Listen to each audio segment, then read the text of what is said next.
主要是他们还是有一个很清楚的目标吧，他们就是恨以色列，然后他们也是要把犹太人毁灭。那再往上一点，你也会看到有 ISIS， 有一样 Islamic Jihad， 还有 Al Qaeda， 其实都在以色列的这些borders 的这个地方，特别是他们的东边。那东边这边有什么保护以色列？我们看一下往下一页，就是约旦。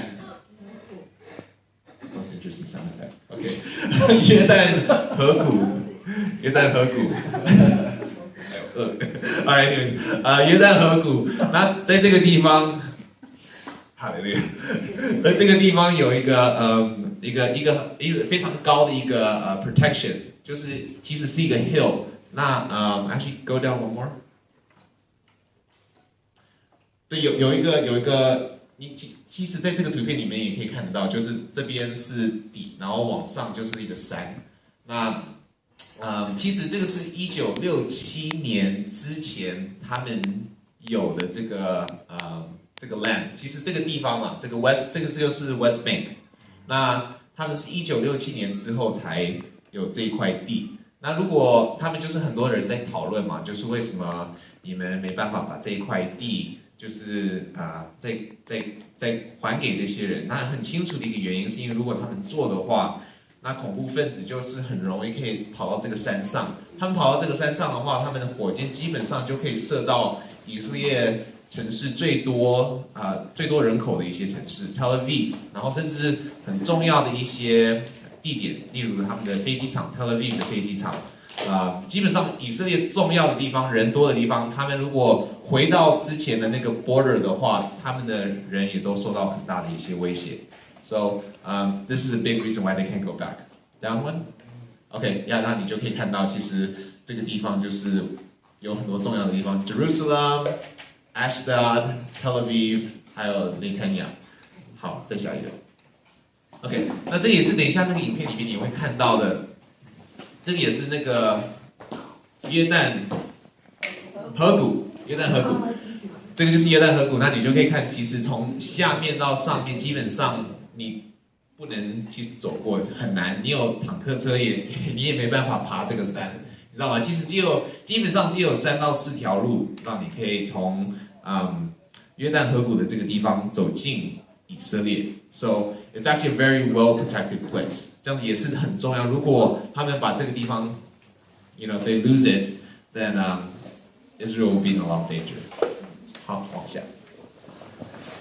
好，那在加沙走廊这个地方，大家也记得2年前发生的事情就是这个地方有那个 Hezbollah or Hamas or both， 他们就用那个火箭就不停的一直在射以色列，那以色列人就必须进到那个地方就是防他们射这些火箭进来。那如果你记得的话 ，Hamas 他们那个时候就基本上会在人口多的地方射这个火箭进去。那以色列当然是基本上他们不希望害到那些住在加沙走廊里面的人。可是 sometimes他们是故意在人多的地方射，这样子如果他们以色列人又射他们回去的话，他们会杀 innocent civilians， 新闻就会报道说你射这个火箭进到加沙走廊，你只是想要把那些住在那个地方的人弄死 you're like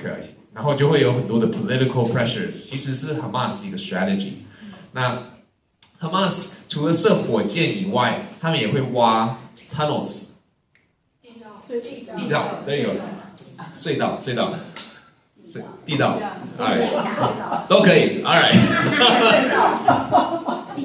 有1个、2个、3个、4个、5个、6个、7个 ，OK， 这个只是已经被发现到，他们现在到今天为止一直在挖，还在挖洞，然后其实基本上要把一个盖起来的话 ，it's about 3 million，that's what 300万吧，300万。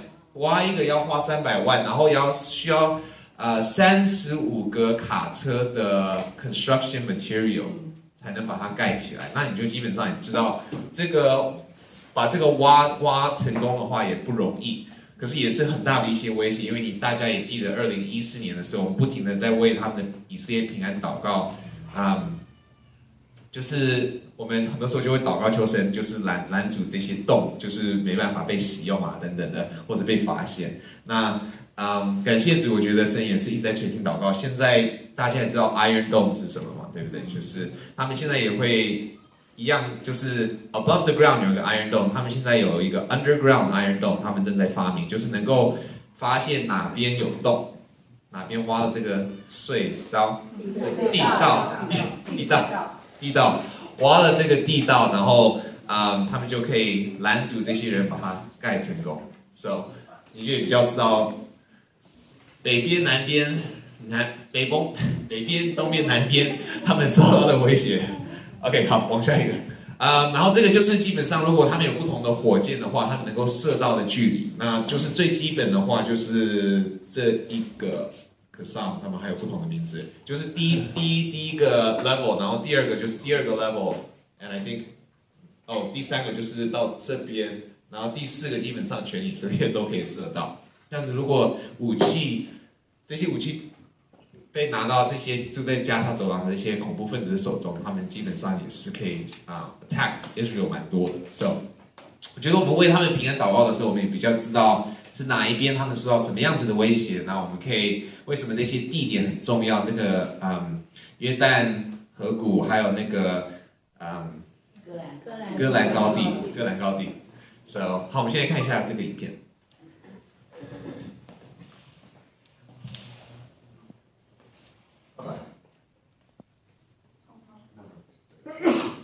Position to make concessions on its borders.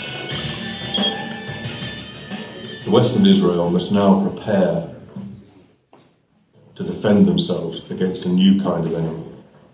The terrorist groups gaining power in the Middle East today are not like those of the past, comprised of small, secretive cells carrying out hijackings, shootings and suicide bombings. We're now confronting terror armies. The British Army faced this threat in Iraq and Afghanistan, and Israel is facing these threats along all of its borders. That's why strategic depth as a key to defensible borders is still crucial as a first line of defense. Hamas in Gaza has evolved from an underground terrorist group into the ruling regime and a formidable military force. With army bases, former lines of command, fighting brigades, special forces, including naval commandos, offensive tunnels, thousands of rockets, anti-tank and anti-aircraft missiles. The same goes for ISIS and Hezbollah, who have armored vehicles, advanced artillery, missiles, drones, and more. Hezbollah, which is deployed along Israel's northern border, has already threatened to invade the Galilee in the next war. All of that is a proof of the importance of having defensible borders. While some of these terror groups may fight each other, they still share the common objective of destroying Israel. They flaunt violations of accepted humanitarian norms that oblige all those involved in armed conflict. Another prominent force which has taken advantage of the Middle East turmoil is Iran. In Iran's attempt to achieve regional supremacy, the Islamic Republic has financed, armed, and mobilized expeditionary forces to topple governments, seize territories, and tighten their imperial grip across the Middle East. We're witnessing this Iranian-backed expansion in Yemen, Syria, Lebanon, and in other places. These forces are currently encircling Israel. Once Iran becomes a nuclear threshold state, the escalation of terrorism against Israel will only rise. Iran supplies Hamas, Palestinian Islamic Jihad, and Hezbollah with advanced rockets, weaponry, and know-how. Once it becomes a nuclear threshold state, Tehran will be able to back Hezbollah and other Shiite militias with complete impunity. As countries would hesitate to retaliate in fear, such actions may escalate into a nuclear war. In addition, we cannot rule out the options of Iran transferring nuclear technology to its Middle East proxies.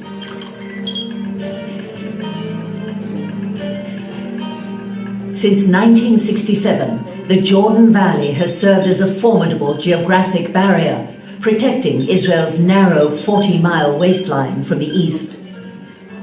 These steep slopes, which are controlled by Israel, create a 4,000-foot high geographic barrier which is difficult to penetrate. This ridge that we see here is a topographical obstacle between the Jordan Valley and the main center of Israel.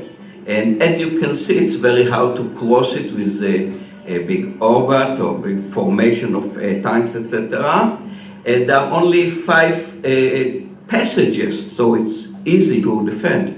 And the area is wide open, so you can deploy here to division once it's needed. And in our region, it's needed every couple of years. We need this defensive border, the Jordan Valley, because it gives us, first of all, a minimal strategic depth of only 40 miles between here and the Israeli seashore. It gives us a decent way to protect ourselves if there will be an attack from the outside, and it gives us also the ability to fight terrorism effectively. If Israel don't control this area, the Iranians will just enter it in the same way that they enter South Lebanon, the same way that they provide help to the Hamas in Gaza. Infiltrators could then easily reach the western slopes of the mountain ridge which overlook Israel's entire coast. The large population centers around Tel Aviv and Haifa, strategic industries and military facilities. Israel's main transportation arteries and only international airport Ben Gurion would become easy targets. Given this background, it is easy to understand why the vast majority of Israeli security authorities have strongly opposed concessions in the Jordan Valley.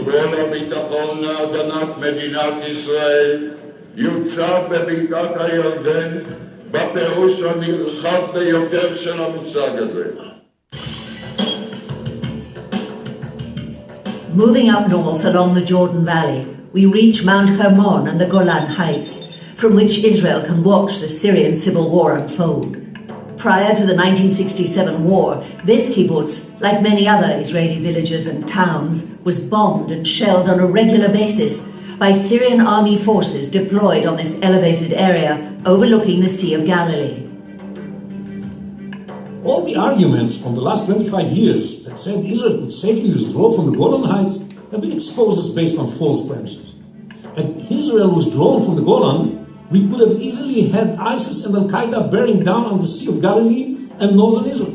Iran is also making gains on the Syrian border in the Golan in order to turn it into a base